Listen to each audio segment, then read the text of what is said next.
So back when Kim, the wife and I still had kids in the house. This was pre-empty nesting. We had 4 children. Um, we decided to do something a little different on Halloween night. And this year, Halloween was on a Friday. So we cooked up this idea that instead of the normal trick or treat, we were going to do something for real scary. So we planned a night hike on the Appalachian Trail. We were going to hike to a shelter on the Appalachian Trail and go past a for real ghost town in Pennsylvania, north of Harrisburg. And right beside the trail, there are foundations from where there was this thriving coal mining town at one time. Oh, and a graveyard too. So Kim gets home from work. It's on a Friday.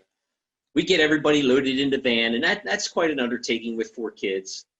But we get everybody in the van. Our oldest is in high school. The 3 youngest were in the upper grades of elementary school. Everybody's in the van, and just like every trip that we took, as soon as we're in the van, our daughter needs to pee, so everybody's out. She goes in and pees because she's excited, and back in the van, and we take off. It's misty and raining. It's going to soon get dark, but we drive north of Harrisburg, get to the trailhead and park. It's dark now, and it's foggy and misty, and the walk in was easy. It was flat on an old railroad bed, but in this huge expanse of forest, it's called St. Anthony's Forest. It's near the town of Dauphin. So we're hiking in, we go past the graveyard, we're shining our flashlights on it, and it's spooky, misty. And look, I love the forest, but the forest can be scary, especially at night, and it's foggy. So we turn right off the railroad bed and start heading up the mountain on the Appalachian Trail. We're headed to the shelter. If you've never stayed in one of these shelters, they're 3-sided buildings with the front is open, and they have bunks in them. And I'm thinking this is a great time to head up to the shelter, up to one of these shelters, because the Appalachian Trail is normally not too busy the end of October. So we start climbing up, and it's hard to see where the trail's even at because the leaves are down and it's foggy.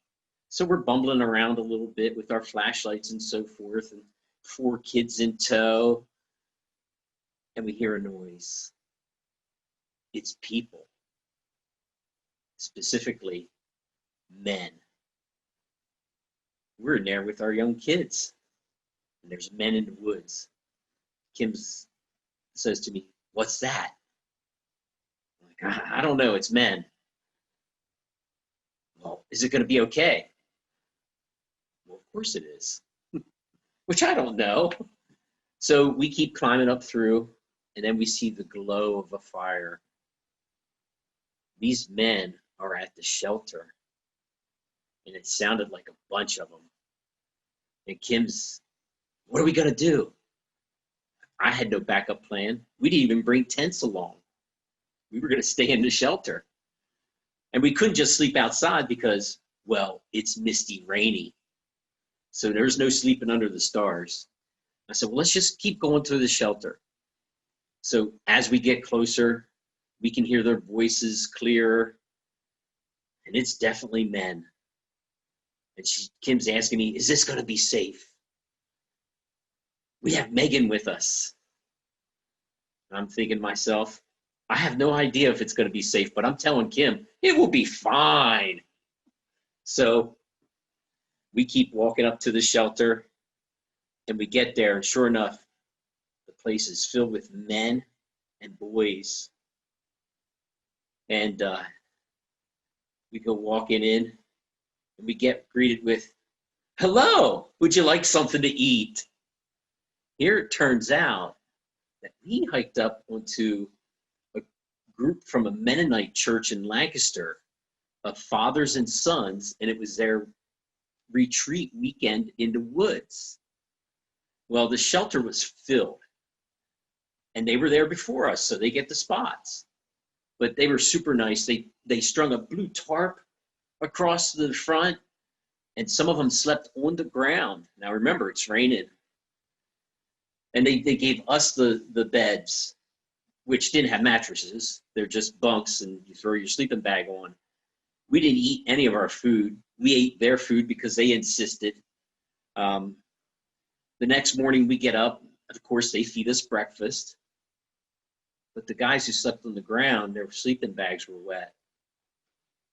So we packed out their wet sleeping bags and gave them our dry ones, exchanged our contact information. And a couple weeks later, they contacted us and came over to our house, and we gave them their bags back. We had laundered them and everything for them. And, you know, switched our gear up with each other. It turned out that some of our worst fears were only in our minds. We ended up meeting a nice group of people who took care of us and made our trip really rewarding. That's it.